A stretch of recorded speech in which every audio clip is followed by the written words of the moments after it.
Durante la última década, Ecuador ha sido testigo de una serie de protestas significativas que han reflejado las profundas tensiones sociales, también las económicas, las políticas que atraviesan el país.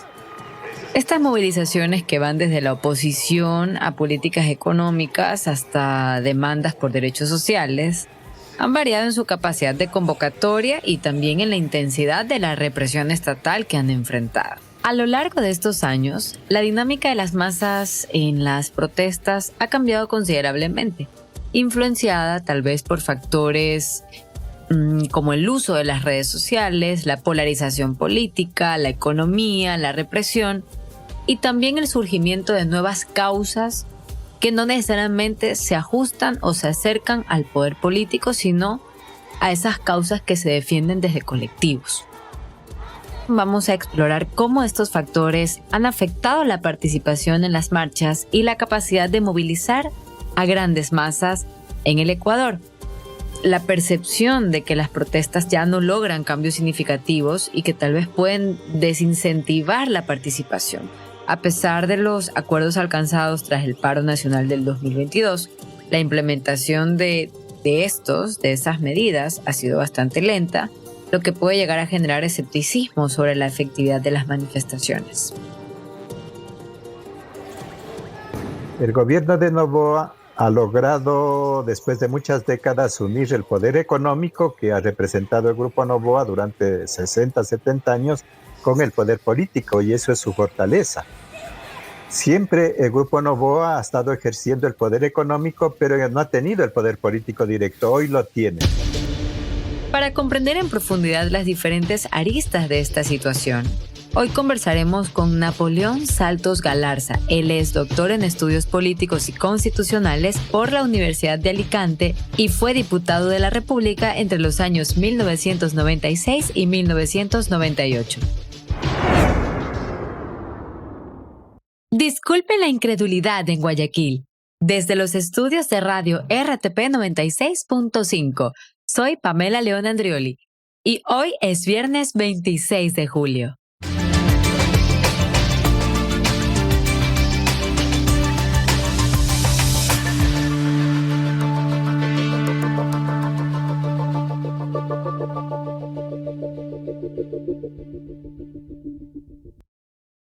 Pareciera que en este momento la convocatoria pública o hacer una causa común o colectiva, parece que eso ya no se está, no se está generando o no existen los suficientes elementos para identificarse con una. Es decir, las marchas como tal, por ejemplo, en la última década, en comparación con periodos anteriores, por ejemplo, principalmente visibilizaban o fluctuaban debido a la represión estatal, la polarización política y la percepción de eficacia de las protestas.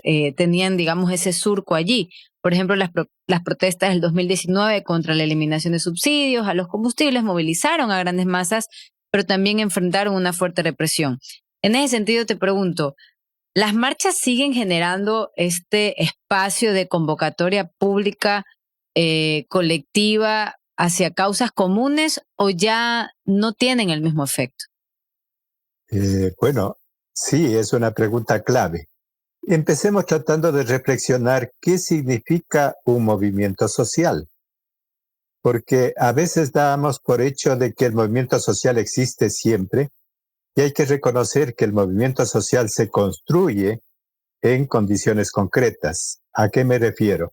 Un movimiento social es una acción colectiva que parte de la protesta o del descontento social, pero no es suficiente. Al mismo tiempo que expresa el descontento, también tiene que expresar la posibilidad de una salida. ¿Para qué? Para convocar a otros sectores. Entonces, el movimiento social se construye como una respuesta que va a depender de las condiciones de las que se encuentra. Primer elemento. Segundo elemento, es verdad, hay momentos de ascenso de la movilización social. Hay momentos incluso del estallido de la acción social. Pero diríamos, lo que vamos a encontrar es más bien un proceso de confluencia. Hay momentos de confluencia y por lo tanto de ascenso y estallido. ¿Cómo caracterizar el momento actual? Depende también a quién enfrente. Yo diría que en este momento el gobierno de Noboa representa una variación de la forma de control de los movimientos sociales y de la movilización social. ¿A través de qué? Está ejerciendo un control a través del temor y a través de formas represivas. La guerra no solo es en general, sino también un control de la movilización social. Y también hay un control a través de los medios porque se presenta como una renovación, el nuevo Ecuador, etc. Por lo tanto, en este momento, los movimientos sociales más bien están en un momento de acumulación de acciones todavía parciales. Sí hay movilización social, pero hay que ubicar qué carácter, por qué se está movilizando, cuál es el alcance y cuál sería el tiempo para llegar a lo que tú dices, un momento de confluencia y de convocatoria más amplia. ¿Y qué tiene que pasar? Porque, a ver, claramente hay que encontrar, o mejor dicho, hay que identificar, y esa palabra que has puesto es súper clave, porque creo que lo que ha habido es como una dispersión de las causas. Por ejemplo, ¿cómo no puede llegar a ser una causa el asesinato de 4 niños en Guasmo Sur hace un año? ¿Cómo no puede ser una causa la deserción escolar? ¿Cómo no puede ser, siendo que 60,000 estudiantes se quedaron sin ingresar a las aulas en relación al año lectivo anterior? ¿Cómo no puede ser una causa, por ejemplo, lo que está pasando con los mecheros, que aún no está resuelto el tema? Entonces, parece que la última causa, y de la que yo puedo registrar, no politizada, demasiado al menos, que yo puedo registrar del último tiempo, ni siquiera fue la que hace poco se convocó y que no tuvo el efecto deseado, según algunos. Creo que lo único que realmente ha sido como muy convocado es lo que pasó con Olón. Es decir, la comuna de Olón se consolidó y otros actores también participaron en correspondencia a esa consolidación, y a partir de ello hubo una respuesta debido a la tensión que generó este tipo de convocatoria con causa común. Luego de esa, o antes de esa, ¿cuál ha habido? Que no necesariamente haya estado protagonizada desde lo político, porque esa, por ejemplo, es la que ahora yo puedo recordar que haya podido convocar de manera no politizada digamos, a un segmento importante de la ciudadanía. La movilización social aparece en donde hay fisuras del poder, fisuras del sistema. Y como tú señalas, hoy día estamos viendo que sí hay movilización, pero todavía una movilización que se refiere a temas concretos. ¿Cuáles son esos temas? Uno de los temas claves es la lucha en defensa de la casa común, del medio ambiente y de crítica y oposición al extractivismo, a esta imposición que ha hecho el gobierno en alianza con transnacionales mineras y que invade tierras comunales. Entonces ahí podemos ver varios espacios, varios actos de movilización. Tenemos el caso de Olón, que convoca porque allí hay un punto de fisura. Se puede mostrar cómo el poder del gobierno o de determinado grupo utiliza precisamente el control del Estado para sus intereses particulares. Y el movimiento social pasa a expresar el interés general. Es decir, hay una disputa política de percepción del interés general.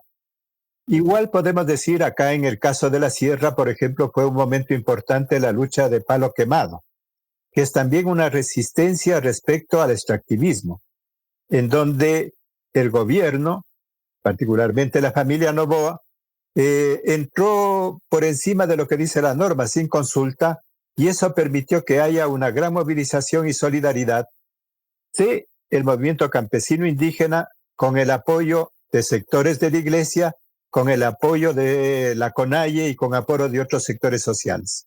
Esa es una de las vetas claves de movilización. Yo diría que hay una segunda beta, pero todavía no logra cuajar. En estos días ha habido algunas movilizaciones, aunque un llamado general, pero sí ha habido movilizaciones respecto al costo de la vida expresado en la resistencia a la subida del precio de los combustibles, particularmente de la gasolina extra, y también el remanente, el recuerdo respecto a la subida del IVA al 15%. Es decir, el tema del costo de la vida sí es un tema que moviliza todavía parcialmente. Y podemos ir encontrando otros aspectos en esta dirección. Pero ¿qué sucede? Yo coincido contigo. Uno de los temas fundamentales, que es la violencia, que es la inseguridad, ha podido ser controlado por el poder desde una estrategia que yo la llamo de shock blando, porque utiliza el temor para manejar e imponer una estrategia de guerra y atrás de eso también imponer las medidas que cree conveniente. Y por lo tanto todavía ha tenido capacidad de controlar el descontento o que ese descontento no exprese un interés al cual sea convocado a todos los sectores. Por eso yo llamaría, es un periodo de movilizaciones sectoriales, todavía movilizaciones como afluentes, como semillas, que dada la perspectiva de que se va a ir ahondando la crisis social, podemos prever que progresivamente llegará también, no porque convoque a alguien, los levantamientos y sobre todo los estallidos sociales no son convocados por tal o cual dirigentes, sino son procesos sociales profundos que exigen un replanteamiento de la vida del país. Como lo que pasó en Chile en 2019, por ejemplo. Efectivamente, y mira, ahí a veces son aspectos que pueden parecer secundarios, que son los que sirven de chispa, que prende una pradera que ya está preparada. Recordemos en el caso de Chile fue el tema del alza de pasajes, hablaban de los 30 centavos que subían, decían no son los 30 centavos, sino los 30 años. Entonces aquí viene a operar, por lo que tú señalas, un segundo nivel, que es el tema de la convocatoria que hacen los movimientos sociales, y tú hacías una diferencia entre aquella convocatoria que hacen los partidos políticos y los actores sociales. ¿Cuándo un actor social tiene capacidad de ampliar su movilización? Cuando, además de plantear sus reivindicaciones, tema de tierras comunales frente al extractivismo, tema del costo de la vida frente a la subida del combustible, u otros temas que sí están en acción, por ejemplo, derechos laborales. Hay un tema clave que en este tiempo ha tenido otra forma de movilización, que ha sido el tema de la seguridad social. Sectores de jubilados han tomado la iniciativa para una reforma de la ley que permita recuperar la autonomía, reformando el consejo directivo con mayor representación y tratando de sacar del manejo que ahora hacen los gobiernos. Entonces, estas acciones también tienen que renovarse, porque yo diría, la habilidad que ha tenido el gobierno actual es que ha manejado la comunicación y todavía tiene cierta anuencia en la sociedad en temas claves, especialmente, insisto, en el tema de violencia y de seguridad. Tú decías la muerte de los 4 niños, los asesinatos que hay progresivamente, la violencia que va en las ciudades, que invade los barrios, debiera provocar acción social, pero el temor, el miedo, la guerra no es solo contra las bandas, ese es el discurso. La guerra y la última aprobación de normas que se dan en el Congreso, en donde suben las penas de 30 años, no es solo para contener a las bandas, algo harán en eso, aunque los grandes delincuentes no caen y nunca toman en cuenta las leyes, sino es sobre todo para disuadir la lucha social. En este clima, ¿qué se requiere de los actores sociales? Modificar sus estrategias y sobre todo mover un resorte que es clave, el simbólico. Ponerle nuevas formas, alegría, puede parecer contradictorio. Estamos luchando en condiciones difíciles, pero ponerle elementos que muestren que hay capacidad de movilizarse en expresión de la vida y no solo en la oposición. Y ahí, por ejemplo, tú has tocado un tema, Napoleón, que es interesante porque parece que el conservadurismo de cómo estos movimientos sociales se han fundamentado, se han construido, se han cimentado, Hay un símil también en cómo los partidos políticos han sido bastante estáticos en su forma de representar. Entonces, siento que hay dos aristas en este momento que estoy poniendo, es decir, ambos de alguna forma tendrían, el fundamento principal de representar a la ciudadanía en espacios de poder. Es decir, en los partidos políticos tienen esa función principal y los movimientos políticos también, pero desde distinta palestra. Entonces, los partidos políticos, por ejemplo, y lo veíamos en un episodio anterior con Pedro Donoso, en este momento tienen apenas un 14% de credibilidad por parte de la ciudadanía.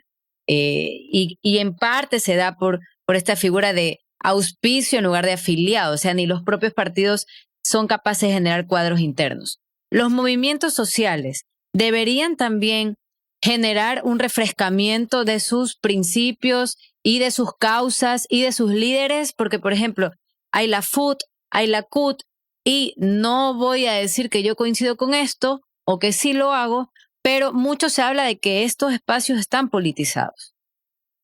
Es interesante ver y distinguir los niveles de movimientos sociales. Hay movimientos sociales que pueden poner el acento más en las reivindicaciones concretas, pero cuando un movimiento social tiene capacidad de avanzar y de convocar a otros sectores, cuando puede presentar una propuesta mucho más amplia y por lo tanto disputar a los propios partidos políticos y al gobierno la legitimidad de representación.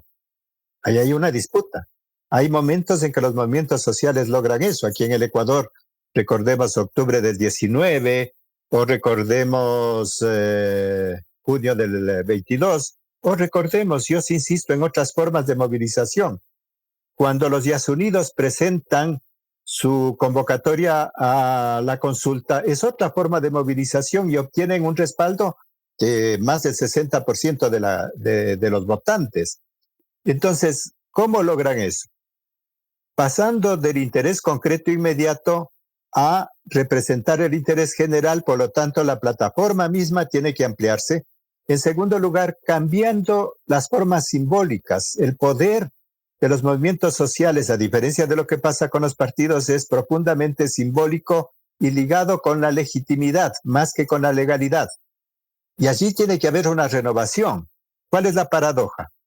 El poder, si puede presentar en las formas algo como que hay una renovación, sabemos que hay una continuidad. El poder, en el fondo, tiene una continuidad. En la escena hay disputas. Acabamos de ver lo que pasa en el reparto del Consejo de Participación Ciudadana. Se disputan los partidos en escena, pero cuando se trata de ponerse de acuerdo, trabajan juntos. Se renovan a través de la publicidad, a través de los medios. Y yo creo que allí sí ha habido un cierto retraso, una debilidad de los actores sociales para poder entrar al conjunto de lo que es la representación y la convocatoria simbólica, la acción de medios y nuevas formas de lucha. Yo digo, sí, hay que tener capacidad de oponerse, la protesta, pero el otro lado, la propuesta, sí hay que rechazar, hay que decir no, pero cuando nos sentimos convocados y pongámonos nosotros mismos, cuando vemos que también hay salidas, no solo no a los combustibles, sino cuál es la alternativa, no solo no a la minería, sino cuál es la alternativa. Ese paso entre un movimiento de protesta que es más reivindicativo y un movimiento de propuesta que es más de disputa, de representación del conjunto de la sociedad, hay que construir. Estás escuchando Disculpen la Incredulidad, el podcast original de RTP 96.5 en Guayaquil. Ahora hablemos de los nuevos medios. Las redes sociales han facilitado la organización y la convocatoria de protestas, ya que usted utiliza esa palabra, la voy a poner ahora, permitiendo, por supuesto, una comunicación un poco más rápida y amplia. Sin embargo, creo que también puede diluir el compromiso presencial y crear tal vez una sensación de participación que no siempre se traduce en acción en las calles. Y, por supuesto, tampoco hay que,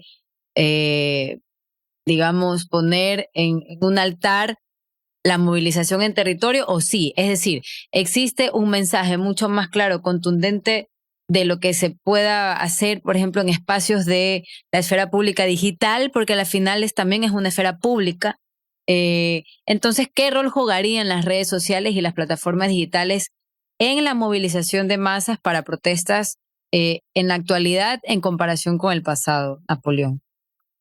Las redes sociales, los medios digitales, yo diría que tienen una doble cara, una especie de diablo huma, porque de un lado pueden servir para ampliar la convocatoria y puede haber formas de lucha que son también interesantes, los tuitazos, las formas de participación, de modo que los movimientos sociales tienen que aprender mucho a utilizar las nuevas formas de comunicación. Y por eso decía, me parece que ahí hay un retraso, porque la ofensiva del poder es mucho más global, tiene muchos más medios, a veces los medios oficiales llegan más. Allí hay una disputa. Pero digo que es ambivalente porque a veces desarma y mucha gente con dar un like o sumarse virtualmente cree que ya está participando. Hay varias formas de participación. Hay la participación que puede darse también a través de las consultas por iniciativa popular. Hay la movilización local y hay la gran movilización nacional. Yo sostendría que ahora hay una nueva experimentación y que la tendencia va a ser a que el descontento social vaya tendiendo a crecer porque no hay soluciones a los temas fundamentales. El tema de la violencia es verdad que ha sido contenido, pero desgraciadamente a través de la estrategia de guerra los resultados cada vez van a ser más parciales. El problema del empleo, del desempleo, el problema de la pobreza va a continuar agudizándose porque las medidas que se están tomando son medidas recesivas, no son medidas de reactivación productiva y de empleo. Por eso digo, podemos prever que la tendencia va a ser al crecimiento del descontento social y por lo tanto a la apertura de fisuras mayores por las cuales pueden constituirse acciones colectivas compartidas. De eso también depende de la propia voluntad que pueden tener quienes encabezan tal o cual sector social. Y ya que estás hablando de estas protestas compartidas, los movimientos organizados, como los liderados por la CONAIE, tienen estructuras más efectivas y se ha demostrado, creo que en varias ocasiones. Han puesto incluso en vilo o, digamos, en tensiones altamente fuertes a los gobiernos de turno, pero también pueden llegar a ser percibidos como menos inclusivos. Le pregunto porque las protestas espontáneas pueden atraer una base más amplia, pero carecen tal vez de la organización necesaria para sostenerse. Por ejemplo, cuando hubo estas 10 demandas que se hacían al presidente Lasso en las mesas de discusión, en ese momento sí que eran demandas que cualquiera con dos dedos de frente iba a estar de acuerdo. O sea, ¿quién no está de acuerdo, por ejemplo, en dignificar el trabajo? Es decir, esa visión macro de esas demandas eran mucho más abarcativas y podían de alguna manera representar con coherencia a un espacio importante de la ciudadanía. Pero también es cierto que hay unos principios sólidos y fuertes, por ejemplo, digamos, en movimientos organizados como la CONAIE. ¿Qué pasa con estos otros espacios, por ejemplo, la marcha de las feministas, por ejemplo, que tienen una organización, pero aún no logran, de alguna manera, entiendo yo, paralizar un país por una protesta como lo hace la CONAIE? Es decir, parece que hay unos espacios de representación que molestan más al gobierno que otros y parece que la molestia no debería ser digamos, el objetivo para que un gobierno se movilice. Un movimiento social tiene tres características básicas. Uno, la identidad, que quiere decir por qué lucha, qué es lo que le permite constituirse como un movimiento social propio. Las reivindicaciones, los temas, las plataformas del movimiento indígena tienen su identidad. El tema del Frente Unitario de Trabajadores tiene otras características y tú señalas un movimiento clave que es el movimiento de mujeres. El movimiento feminista tiene su propia agenda. Entonces, la primera identidad. Segundo, tienen sus propios métodos de movilización. El movimiento indígena ha tenido capacidad de desarrollar en el momento más alto levantamientos. Los trabajadores han tenido momentos de huelgas generales, que es otro método, y las feministas han tenido capacidad en cambio de expresión simbólica y de movilización en las calles, en las plazas, a través de acciones simbólicas. ¿Cuándo es posible juntar? Entonces, cada movimiento tiene lo suyo y tiene también sus estrategias, sus recursos de convocatoria, etc. ¿Cómo juntar estos? ¿En qué momentos es posible juntar y se dan circunstancias ya para movilización general y para estallidos sociales? Son dos cosas diferentes, pero lo más alto, lo más visible es el estallido social, por ejemplo, de octubre 19 o de junio 22. ¿Cuándo es posible? Cuando se encuentra vasos comunicantes entre las identidades particulares. ¿Cuáles pueden ser esos? Momentos intensos de superexplotación, momentos intensos en donde el problema que afecta a uno puede ser transmutado, intercambiado con el otro. Por eso es que hay un principio. Es posible esa movilización general cuando se enfrentan, voy a ser esquemático, las tres formas de dominación. Enfrentan la forma de explotación que hace el capital, que generalmente le encabezan los trabajadores, temas de salarios, temas de costo de la vida. Enfrentan las formas coloniales, racistas, étnicas, que generalmente le enfrentan los pueblos originarios y la defensa de las tierras comunales. Y tercero, cuando enfrentan formas de dominio patriarcal. Entonces, ¿cómo unir estas tres?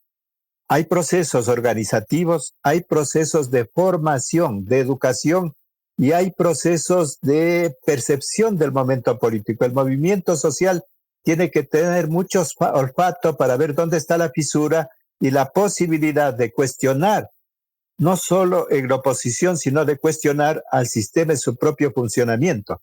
Es decir, el movimiento social se convierte en un movimiento alternativo y eso se expresa en lo que tú dices. Cuando se hacen las encuestas en esos momentos, los movimientos sociales llegan a tener una anuencia del 70%, del 80%, y luego eso no, diríamos, un movimiento social, precisamente por eso he señalado, no es una continuidad, no es que ya está dado y por decreto es suficiente que el presidente de tal organización llame y se opera, no. Es algo que está en permanente construcción, en permanente disputa de sentido, de conciencia y de organización. La percepción de que las protestas, y hablo de percepción, no logren tal vez cambios significativos, puede tal vez desincentivar la participación. Por ejemplo, a pesar de los acuerdos alcanzados tras el paro nacional del 2022, la implementación, digamos, de estos ha sido lenta, lo que puede llegar a generar escepticismo sobre la efectividad de las manifestaciones. Entonces, ¿de qué manera la percepción de la eficacia de las protestas ha cambiado entre la población ecuatoriana, afectando así su disposición a participar? Los propios dirigentes sociales tienen que saber que después de un momento de movilización viene el momento de negociación. Y por lo tanto, en la estrategia tiene que haber capacidad de dirigir los dos momentos. No es solo el estallido, la movilización, sino saber lo más difícil, entrar a la negociación, porque en la negociación el poder, el Estado, los partidos tienen capacidad de maniobra que van perdiendo.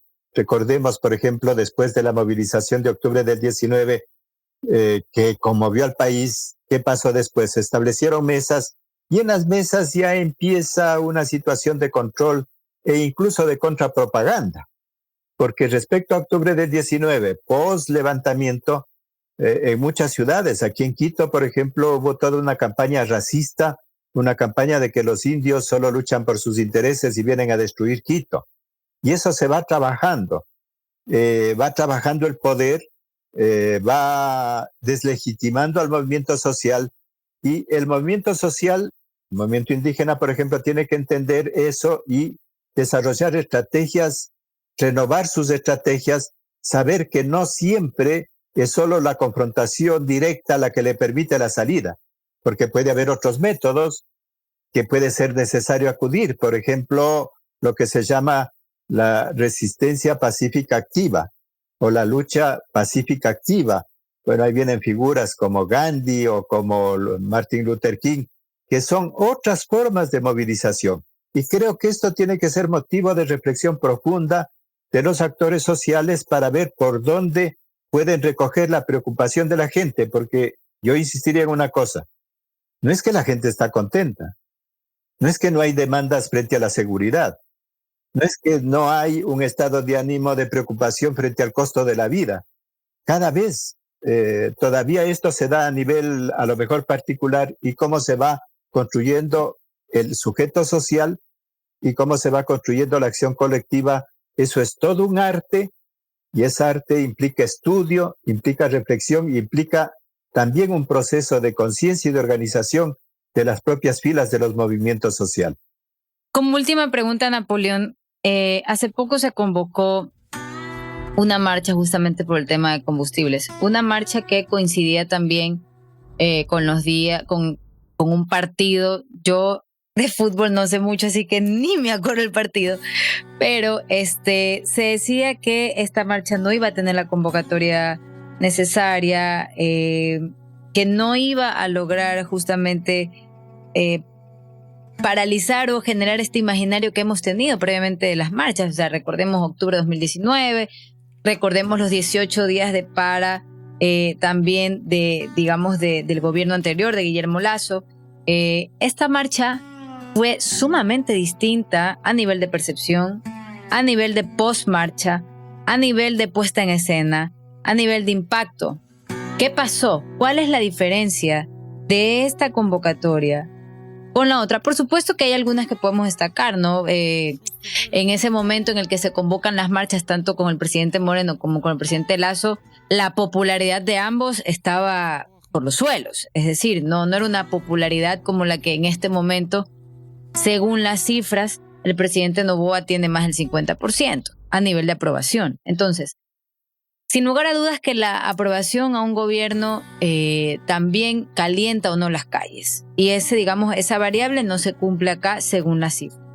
Pero ¿qué otra cosa puede suceder para que esas marchas previas sean tan distintas en varias lecturas a la marcha que se convocó, siendo que igual tenía que ver con los combustibles y causas previas? Efectivamente, en el esquema que tú señales hay como una lucha entre lo que representa el poder y el gobierno. ¿Qué pasa ahora? El gobierno de Noboa ha logrado, después de muchas décadas, unir el poder económico que ha representado el Grupo Noboa durante 60, 70 años con el poder político, y eso es su fortaleza. Siempre el Grupo Noboa ha estado ejerciendo el poder económico, pero no ha tenido el poder político directo. Hoy lo tiene.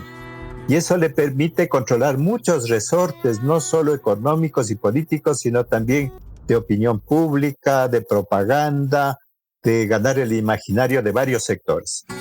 De modo que allí hay una condición que hay que saber, por eso la oportunidad, cuándo puede haber una marcha general y cuándo hay que saber que la respuesta va a tener otro nivel. En segundo lugar, yo diría también hay otros factores distractores. Como tú dices, el deporte es un tema fuerte. El deporte, a veces hemos estado no solo con un campeonato, la Copa América, sino la Eurocopa, en fin, todo eso absorbe la atención. Pero todo esto tiene que ser medido por los dirigentes y por el proceso de convocatoria. Esta ocasión, ¿qué pasó? Esta ocasión, el llamado fue fundamentalmente del FUD y de los trabajadores. No participó la CONAIE. ¿Por qué no participa todavía la CONAIE? La CONAIE dijo, vamos a medir posteriormente. Entonces, no hay todavía ese proceso de movilización del campo.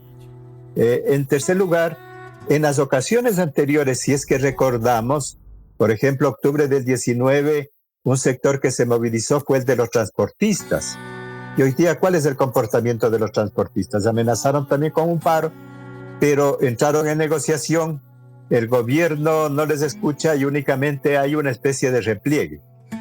Entonces, en esta oportunidad, yo sí valoraría como un primer nivel de acciones lo que se realizó en varias ciudades como una primera expresión de protesta frente a la elevación del costo de la vida, frente al tema del combustible, y también se insiste sobre otros temas, particularmente la subida del IVA, que están afectando a la economía del país.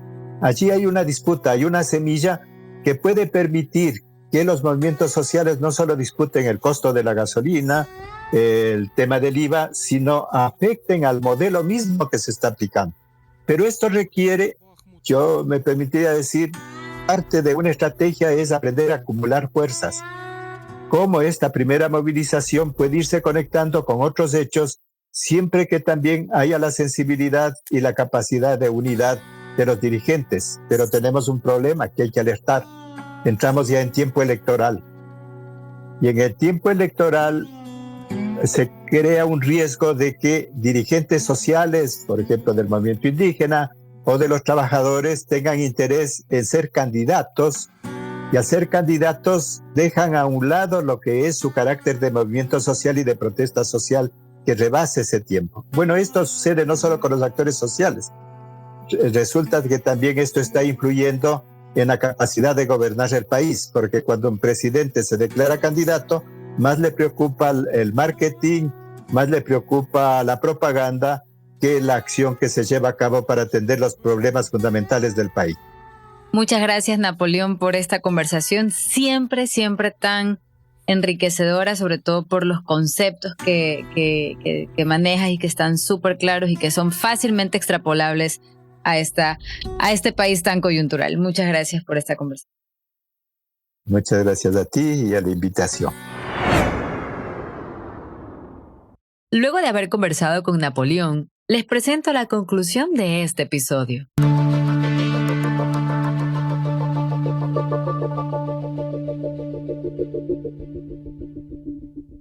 En la última década, la participación en las marchas en Ecuador ha fluctuado. Por ejemplo, las protestas de 2019 contra la eliminación de subsidios a los combustibles movilizaron a grandes masas, pero también enfrentaron una fuerte represión. La fragmentación política puede dispersar los esfuerzos de movilización y reducir también el tamaño de las protestas. La falta de unidad, sobre todo, entre diferentes grupos sociales y políticos también debilita la capacidad de convocatoria. Y se hablaba de que el Ecuador tenía un nivel de desconfianza, sería del 46%, el más bajo de toda la región. Es decir, no somos capaces de confiar en el de al lado. Entonces, es por eso que tal vez esta convocatoria también genera más aislamiento que convergencias. Los movimientos como los liderados por la CONAIE sí que tienen estructuras más efectivas, pero también pueden ser percibidos como no tan representativos a lo macro.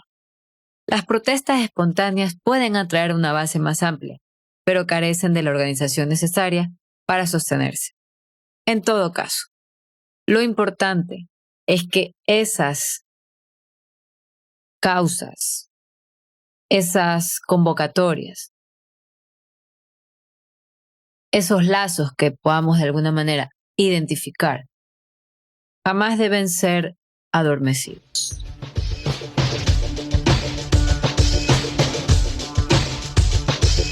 Disculpen la incredulidad, es original de RTP Radio Podcast. Soy Pamela León Andrioli. La producción y el diseño de sonido son de Benjamín Villagrán. Escucha todos nuestros episodios en infograma.net o en tu plataforma favorita de podcast. Nos encontramos el próximo viernes en otra entrega.